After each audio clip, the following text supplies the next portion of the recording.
भारत में engineering college में सीटों की संख्या पिछले 10 सालों में सबसे कम हो गई है। ये आंकड़ा ऐसे समय में आया है जब इंजीनियरिंग कॉलेज बड़ी संख्या में अपना परिचालन बंद करने का आवेदन दे रहे हैं।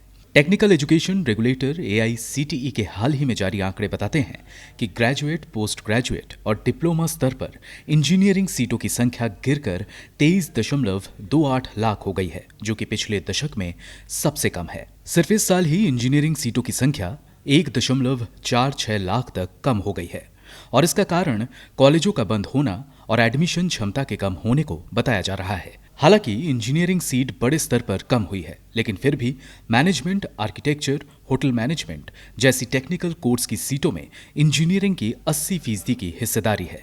बताते चलें कि 2014-15 में एआईसीटीई से मान्यता प्राप्त इंजीनियरिंग सीटों की संख्या सबसे अधिक करीब 32 लाख थी। तब से लेकर अब तक करीब 400 कॉलेज बंद किए जा चुके हैं। इसका कारण 7 साल पहले शुरू हुए समेकन और कम मांग को बताया जा रहा है।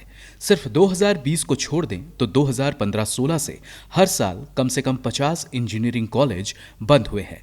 यहां तक कि एआईसीटीई द्वारा अप्रूव किए गए कॉलेज की संख्या भी 5 सालों में सबसे कम हो गई है। साल 2021-22 के एकेडमिक सेशन के लिए संस्था ने 54 नए संस्थानों को मान्यता दी है, जबकि इसी साल 63 इंजीनियरिंग कॉलेज को बंद किए जाने की अनुमति दी गई है। दिसंबर 2016 की इंडियन एक्सप्रेस की एक रिपोर्ट के मुताबिक 2016-17 में 3,991 इंजीनियरिंग संस्था की 15.5 लाख सीटों के 51% हिस्से पर कोई दावेदार नहीं था। रिपोर्ट में सिस्टम में अनियमितता, कथित भ्रष्टाचार, कमजोर बुनियादी ढांचा, इंडस्ट्री से कम जुड़ाव और टेक्निकल इकोसिस्टम की कमी पाई गई, जिसके चलते इंजीनियरिंग कॉलेज से ग्रेजुएट युवाओं की रोजगार क्षमता में भी कमी आई है। बता दें कि 2018-19 से एआईसीटीई ने कम प्रवेश वाले कॉलेज पर प्रवेश क्षमता को आधा कर दिया है। इसके अलावा 2019 में संस्था ने नए इंजीनियरिंग इंस्टीट्यूट पर 2 साल के मोरिटोरियम का ऐलान किया था।